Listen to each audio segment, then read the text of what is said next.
MQM Pakistan के doctor Khalid मकबूल सिद्दीकी का कहना है कि हमारी सियासी आज़ादी और तालीम पर कदगन लगाने वालों का वक्त अब ख़त्म होने वाला है।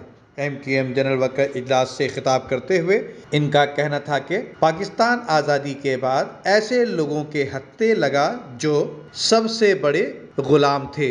आज के इस अहम मोड़ पे मुझे ये सच बोलने दिया जाए कि सबसे ज्यादा किसी के मुआहदे पर अमल हुआ है तो मौजूदा, लेकिन ये सारे भी अमल दरामद अभी तक वादे और इरादे के मरहले में ही है। हमारी बुनियादी चीजें वो पूरी नहीं हो सकी हैं। हमारे 100 से ज्यादा कारकुनान लापता है। उनकी माएं यहाँ चक्कर लगाती है। उनकी पथराई हुई आंखों को देखकर हमारी आंखें भी पत्थर होती जाती हैं। लापता साथियों के बच्चे यहाँ पर आते हैं, एमक्यूएम उनके सामने गूंगी नजर आती है।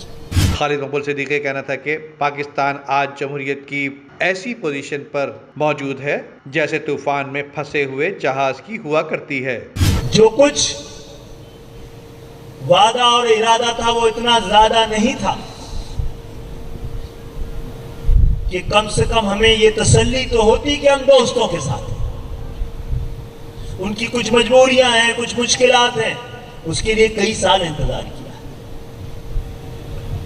लेकिन जिनके साथ पहले किया था उनके साथ तो एक तारीख है पूरी, कई ऑपरेशंस की, भरे हुए जेलों की, मावराए अदालत कत्ल की, तशद्दुद की।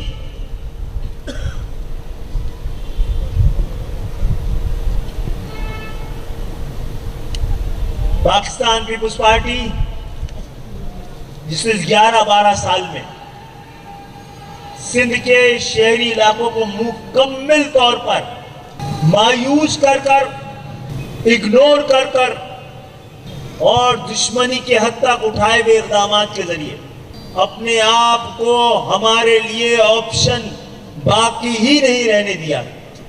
लेकिन मैं और आप गुज़श्ता कई सालों से अपने हुकूक के लिए और वो हमारे हक जो उन्होंने छीने हैं उनको वापस लेने के लिए कभी जुलूस और जलसे, कभी रैलियां करके अपने मुतालबे कर रहे हैं और उनसे कह रहे हैं कि हमारे मुतालबे सुनो। हम गए थे ना, क्यों लेके गए थे? कि वो मुतालबे सुने और उन्होंने डंडे की जबान से हमें जवाब दिया। एमक्यूएम पाकिस्तान के कन्वीनर डॉक्टर खालिद मकबूल सिद्दीकी ने कारकुनान से इजाज़त मांगते हुए कहा कि हम मुल्क की 2 बड़ी जमातों पीपल्स पार्टी और मुस्लिम लीग का तजुर्बा कर चुके हैं और आज तीसरी जमात पीटीआई का तजुर्बा भी जारी है। कैमरामैन बाबर शाह के साथ नदीम सिद्दीकी, मेट्रो 7 पाकिस्तान।